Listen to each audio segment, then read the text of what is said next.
The rise of Claudius, from the shadows to the throne.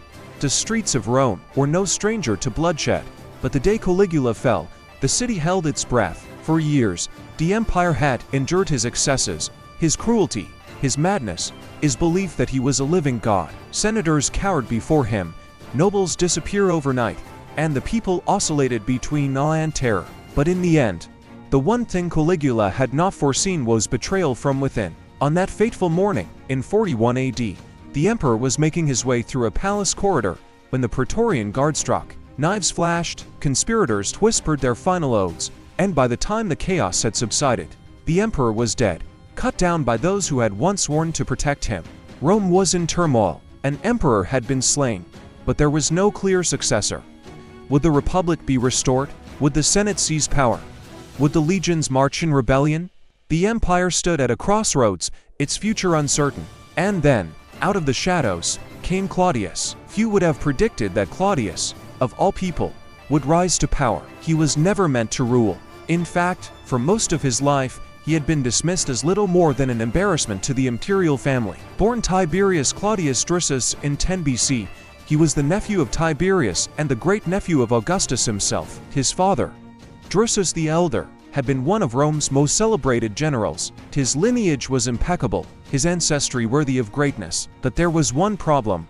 Claudius was considered weak. He walked with an awkward gait, stuttered when he spoke, and was prone to sudden spasms. His family saw him as a liability, a figure best kept out of the public eye. Unlike his brother Germanicus, who was hailed as the golden child of Rome, Claudius was hidden away, left to his books, while others pursued glory. But what his family saw as a weakness, history would come to recognize as an advantage. While the other members of the Julio-Claudian dynasty scheme fought and fell to political intrigue, Claudius survived. He watched, he learned, and he waited.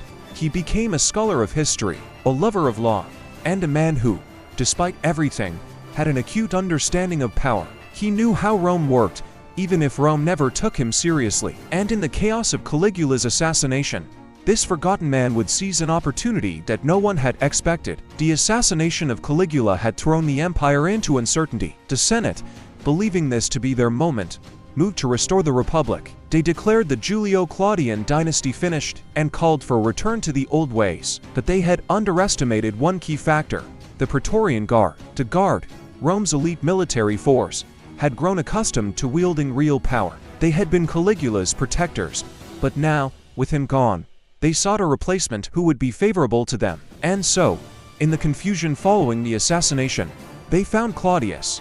Legend tells us that Claudius was discovered hiding behind a curtain, fearful for his life, expecting that he too would be killed as part of the purge of Caligula's family. But instead of executing him, the Praetorian Guard lifted him onto their shoulders and declared him emperor.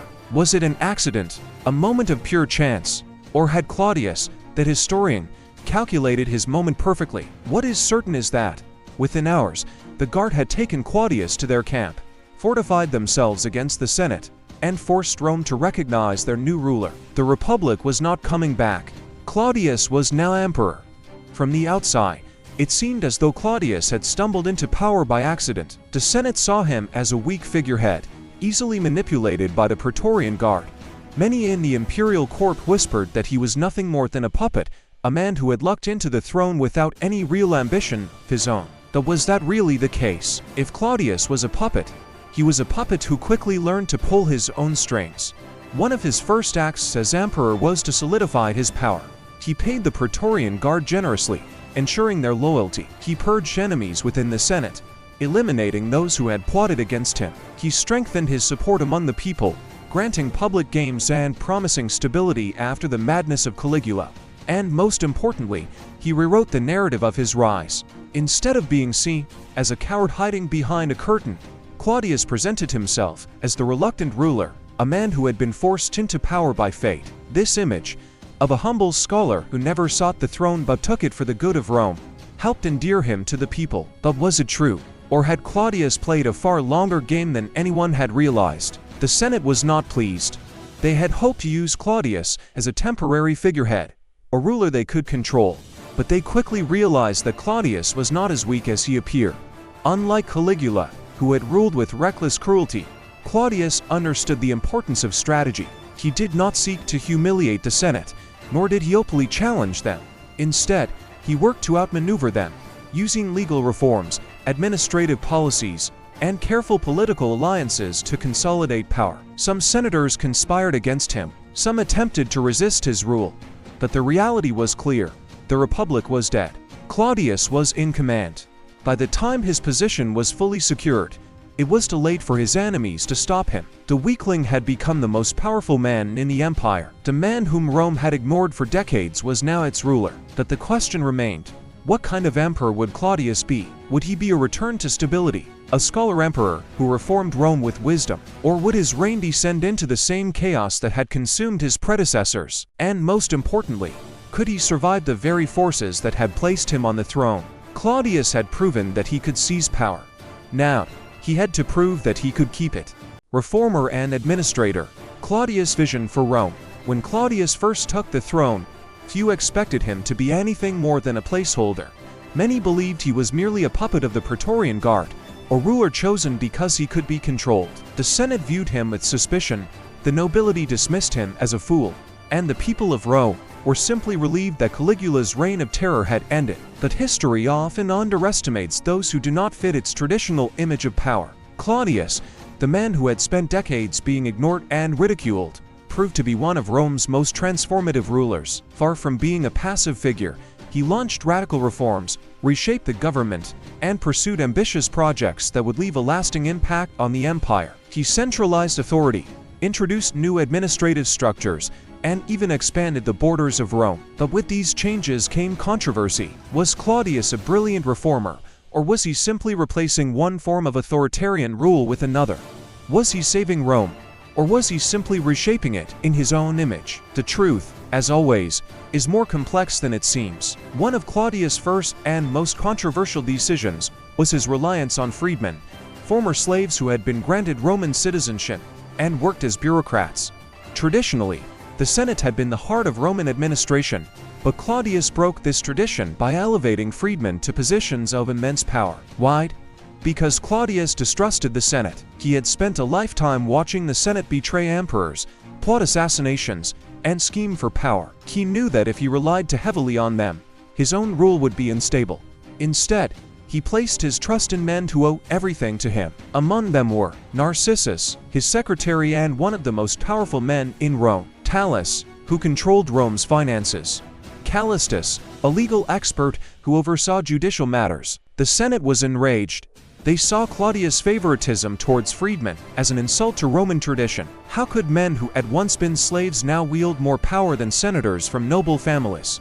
But Claudius was unmoved. He saw his freedmen as efficient, loyal, and unburdened by old political rivalries. With their help, he ran Rome like a tightly managed bureaucracy, introducing new record-keeping systems, financial reforms, and judicial policies that made governance more effective. However, his enemies in the Senate never forgave him for this, and in the shadows, opposition to his rule continued to grow. Claudius saw himself as a just ruler, a man who wanted to be accessible to the people. Unlike previous emperors who ruled from a distance, Claudius often personally oversaw trials and handed down verdicts himself. He saw this as a way to ensure fairness, but it also made his rule dangerously unpredictable. On one hand, many citizens appreciated his involvement. He was seen as an emperor who cared about justice, who listened to ordinary people instead of leaving legal matters entirely in the hands of corrupt magistrates. On the other hand, his erratic decision-making led some to question his judgment. There were times when Claudius overturned previous rulings on a whim, or when he granted extreme punishments for minor offenses. His rule of law was not always consistent, which made him appear both benevolent and dangerous. Was he a fair judge, or was he simply an emperor who enjoyed exercising his power? The answer depended on who was standing in his court. If there was one area where Claudius was undeniably successful, it was in infrastructure. He launched some of the largest engineering projects in Roman history, improving roads, aqueducts, and even attempting to drain an entire lake. Among his most famous projects, the Aqua Claudia and Anio Novus, two major aqueducts that brought fresh water to Rome, solving a long-standing problem of urban supply. Portus, Rome's new harbor, a grand new port near Ostia, designed to solve the city's grain supply shortages. The Fusun Lake Project, his most ambitious plan, a massive drainage project intended to turn a large lake into farmland. It ultimately failed, causing a catastrophic flood that nearly killed thousands. Claudius' focus on infrastructure showed his practical mindset. He wanted Rome to be functional, efficient, and stable. But it also showed his overconfidence. Not all of his projects were successful, and his failures often became fodder for his critics.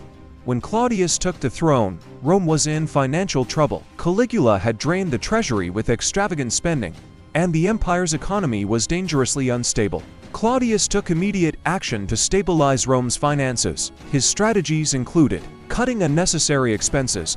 Unlike Caligula, who spent money on elaborate games and spectacles, Claudius was more cautious in spending. Cracking down on corruption, he reformed the tax system, ensuring that provinces contributed fairly. Encouraging trade, his new harbor at Portus helped improve Rome's ability to import grain and other goods efficiently. These policies restored economic stability to Rome, allowing Claudius to fund his ambitious projects and military campaigns without driving the empire into bankruptcy. One of Claudius' most controversial policies was his expansion of Roman citizenship. Traditionally, citizenship had been reserved for people from Italy and a few select provinces. Claudius changed this, granting citizenship to more people across the empire, especially in Gaul and the Balkans. This decision was highly unpopular among Roman elites. They saw it as diluting Roman identity, allowing barbarians to have the same rights as true Romans. But Claudius saw the bigger picture. He understood that Rome could not survive as an empire if it remained an exclusive club. By integrating conquered peoples and giving them a stake in Rome's success, he was ensuring long-term stability. And history proved him right. This policy of integration would continue under future emperors, eventually turning Rome from a city-state into a true empire. Claudius' reign was one of radical change. He was not the weak, incompetent ruler that many had expected. Instead, he was a strategist, a builder, and a ruler who reshaped Rome's administration. But with his reforms came controversy. The Senate never forgave him for sidelining them. His reliance on freedmen created powerful enemies, and his expansion of citizenship threatened traditional Roman identity. Was he a visionary leader, or was he simply another emperor who bent Rome to his will? One thing is certain: his reign was far from over. Claudius the Conqueror, the invasion of Britannia. For decades, the wild and mist-shrouded island of Britannia had been a thorn in Rome's side. It was a land of warriors, a place beyond the known world, where Rome's power had never fully taken hold. Julius Caesar had attempted to conquer it and failed. Augustus had considered it and hesitated. Tiberius ignored it altogether. Then came Claudius. This was an emperor whom Rome had mocked, dismissed, and underestimated. But Claudius was about to do something that no ruler before him had dared. He would take Britannia for Rome. Why? Was it ambition? A desire to prove himself? Or did he see Britannia as the final piece of Rome's imperial puzzle? The answer, like Claudius himself, was complex. But one thing was certain: this was the boldest move of his reign. This is the story of how Claudius crossed the sea, crushed his enemies, and forever changed the course of European history. When Claudius came to power in 41 AD, Rome was still recovering from the chaos of Caligula's rule. His legitimacy was questioned. The Senate saw him as a weak ruler. The military was unsure if he was truly worthy of leading Rome. He needed a grand victory, something that would cement his authority and place him among Rome's greatest leaders. Britannia was the perfect target. It was rich in resources, particularly tin and grain. It was strategically valuable, offering Rome a foothold at the edge of the known world. It was a symbol of unfinished business. Julius Caesar had invaded in 55 and 54 BC, but never conquered the island. By succeeding where others had failed, Claudius could silence his critics, win the loyalty of the legions, and etch his name into history. But first, he had to convince Rome's armies that Britannia could be taken. The legions had their doubts. They had heard the stories. Britain was a land of endless forests, savage warriors, and powerful druids who called upon dark magic. Rome had never been able to hold it. Even during Caesar's time, the Britons had resisted fiercely. Claudius understood that fear, and so he turned to psychology. He reminded his men of their past glories, of how the legions had conquered Gaul, Germania, and North Africa. He painted the Britons as disorganized tribes, strong in battle, yes, but no match for Roman discipline. Most importantly, he made them believe that they were part of something greater. This was not just another conquest, it was a mission to bring civilization to the edges of the world. And so, when the orders came, the legions were ready. Rome would march on Britannia. In 43 AD, Claudius appointed Aulus Plautius, a seasoned general, to lead the invasion. For legions, nearly 40,000 soldiers, set sail across the channel. They landed in southeastern Britannia, meeting the forces of the local king Caratacus and his brother Togodumnus of the Catuvellauni tribe. The Britons fought fiercely. They were masters of guerrilla warfare, launching ambushes and using their knowledge of the terrain to their advantage. But they lacked one thing: Roman organization. Slowly but surely, the Romans pushed forward, forcing the Britons back. Then came the battle that would decide the fate of Britannia. The River Medway was the last major natural barrier between the Romans and the heart of Britannia. The Britons, confident in their position, made their stand there. They believed the river would slow the Romans down long enough to break their advance. They were wrong. Aulus Plautius ordered a surprise attack. The Batavian auxiliaries, elite Roman-trained warriors from Germania, swam across the river and launched a sudden assault on the Britons' flank. The main Roman force followed, smashing into the enemy lines. The battle raged for 2 days, but the outcome was inevitable. The Britons broke and fled. Togodumnus was killed. Caratacus escaped but was now on the run. The road to Londinium was open. Britannia was falling, and now Claudius himself would arrive to finish what he had begun. With the Britons weakened, Claudius sailed to Britannia to oversee the final phase of the campaign. This was a calculated move. He was not a warrior like Julius Caesar. He was an administrator, a ruler who understood the importance of symbolism. He arrived with reinforcements, including war elephants, a shocking sight for the Britons, who had never seen such creatures before. It was a display of overwhelming Roman power, a warning that resistance was futile. With Claudius leading the charge, the Romans marched into Camulodunum, modern-day Colchester, the capital of the Catuvellauni. The city fell without a fight. The remaining tribes surrendered to Rome. The conquest was complete. Britannia belonged to Rome. Claudius returned to Rome in triumph. He was hailed as the conqueror of Britannia, the emperor who had succeeded where others had failed. His victory was immortalized in triumphal arches, statues, and coins. But the real impact of the invasion was in Britannia itself. Rome built roads, fortresses, and cities. Londinium, London, became the center of Roman Britain. Trade flourished. Britain's metals, grain, and livestock enriched the empire. Roman law, language, and culture took root, blending with local traditions. However, Rome's control was never absolute. Rebellions would break out, most famously under Boudicca in 60 AD, and later emperors, including Hadrian, would struggle to maintain dominance over the island. But one thing was clear: Claudius had changed history. Britannia was no longer a mystery. It was now part of Rome. The invasion of Britannia was not just a military victory. It was a political triumph. It secured Claudius' power. No one could call him weak after this. It expanded the empire, bringing Rome to its greatest territorial extent. It cemented Claudius' place in history, proving he was more than just a bureaucrat. He was a conqueror. But with great power came great danger. Enemies within Rome were growing restless. Claudius had proven himself on the battlefield, but could he survive the treacherous halls of the imperial palace? Because in Rome, power was never safe for long. Betrayal, poison, and legacy. The fall of Claudius' tower in Rome was never permanent. It was borrowed, held for as long as one could survive the endless scheming, the betrayals, and the ever-present threat of assassination.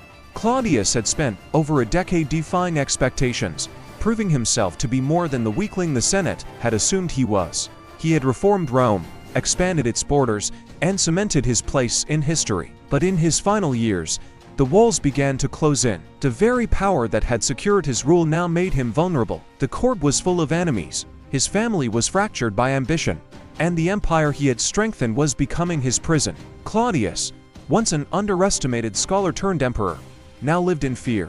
Fear of betrayal, fear of losing control, and most of all, fear that his legacy would be undone. And in the shadows of the imperial palace, those fears were about to become reality. If Claudius had one great weakness, it was his inability to control the dangerous women in his life. His reign was defined by two: Messalina, his scandalous wife who nearly cost him the throne, and Agrippina, the the woman who would ultimately take his life. Messalina was more than just the empress. She was a force of nature. She wielded immense power behind the scenes, using her position to enrich herself, eliminate rivals, and control Claudius. But as her ambitions grew, so did her recklessness. She believed herself untouchable. In 48 AD, Messalina made her most audacious move yet. She secretly married another man, the noble Gaius Silius, while Claudius was away. Some believe this was a calculated attempt to overthrow the emperor, installing Silius as ruler while disposing of Claudius. Others argue that it was simply an affair gone too far. Whatever the truth, it was a fatal mistake. When Claudius was informed, he was shocked. He had been blind to the full extent of her treachery. Messalina was arrested and executed. The woman who had once ruled Rome through manipulation and seduction was gone. But in her place, another would rise. If Messalina had been reckless, Agrippina the Younger was calculated, precise, and utterly ruthless. She had learned from the mistakes of those before her, and she understood one truth above all. Power was not given, it was taken. After Messalina's death, Claudius needed a new wife. The Senate and noble families offered him many options, but Agrippina was the only choice that mattered. She was the great-granddaughter of Augustus, a direct link to Rome's imperial lineage. More importantly, she was a master strategist, determined to position her son, Nero, as the next emperor. She did not seduce Claudius as Messalina had. She outmaneuvered him. Within a year, she had secured a marriage to Claudius, despite laws against uncles marrying their nieces. She then systematically removed rivals, ensuring that her son Nero was adopted and named heir over Claudius' own son, Britannicus. Her plan was nearly complete. Now, only one thing stood in her way: Claudius himself. On October 13, 54 AD, Emperor Claudius sat down for what would be his last meal. Ancient historians claim that Agrippina arranged for him to be poisoned, perhaps through a dish of mushrooms, his favorite delicacy. Some say he fell ill immediately, others suggest he lingered for hours, his death ensured only when a second dose was given. But was it really murder? Or did Claudius simply die of old age or illness? While we cannot know for certain, the timing of his death was too convenient to be coincidence. Agrippina had everything to gain. Within hours, she had secured the empire for Nero, rallying the Praetorian Guard to support the transition. By morning, Claudius was dead, and Rome had a new emperor. His body was cremated, his death mourned by the public, but for the political elite, it was merely the end of another chapter. Claudius, the forgotten scholar who had risen to rule the world, had been removed like so many before him. With Claudius gone, his reforms remained, but the empire he built was about to change in ways he could never have imagined. His bureaucratic government endured. Despite Senate opposition, the use of freedmen in administration became a permanent fixture in Roman rule. His military conquests reshaped Rome. The invasion of Britannia marked a true expansion of the empire into the British Isles, a territory Rome would hold for centuries. His family's ambition led to Rome's darkest days. His decision to adopt Nero would set the stage for one of the most infamous reigns in history. Claudius had strengthened Rome, but in doing so, he had paved the way for his own downfall. The question has haunted historians for centuries. Was Claudius merely a lucky survivor, a weak-willed ruler who stumbled his way into power? Or was he a brilliant strategist, a man who played the long game, outlasting his enemies until the very end? On one hand, his reign was marked by blunders, betrayals, and personal weakness. He was easily manipulated, blind to the threats in his own household, and ultimately fell victim to the same political intrigues he had once mastered. But on the other hand, he was one of Rome's most transformative rulers. He expanded its borders, strengthened its institutions, and proved that the emperor did not have to be a warrior to be great. He defied expectations at every turn, ruling for 13 years, and Nero, where few lasted even half as long. Perhaps the truth is that Claudius was both. A man who was underestimated by his enemies, but who outlived nearly all of them. A ruler who redefined what an emperor could be. Flawed, intellectual, cautious, and yet undeniably powerful. Claudius' story is one of survival. He was ignored, mocked, and cast aside. Yet he became the most powerful man in the world. And though he died, as so many emperors did, by poison, by betrayal, his legacy endured. Rome would never be the same, and neither would history.